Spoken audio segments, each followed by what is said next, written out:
Bizning maktabimizda nechta farzandingiz ta'lim olishadi? Hozirgi kunda Nis maktabida 2 nafar farzandim maktabda 7 yildan beri o'qiydi. Bir nafar kenja farzandim Nis bog'chasida yuradi.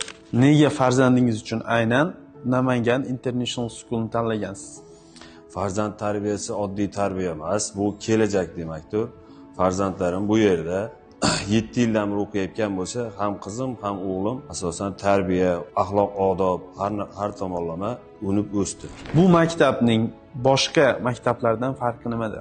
Bu yerda faqat dars o'tilmaydi, tarbiya, axloq, odob, inson shakllanishi, farzandlarimizni kelajakka intilishi hamma sohalarda bu Nis maktabi o'rnak bo'la oladi. Ota sifatida sizga farzandlar uchun maktab tanlash jarayonidagi eng muhim 4 ta jihat qaysilar? Men uchun eng muhim 4 ta jihat ta'lim, tarbiya, ishonch va xavfsizlik. Boshqa ota-onalarga nima deya olasiz?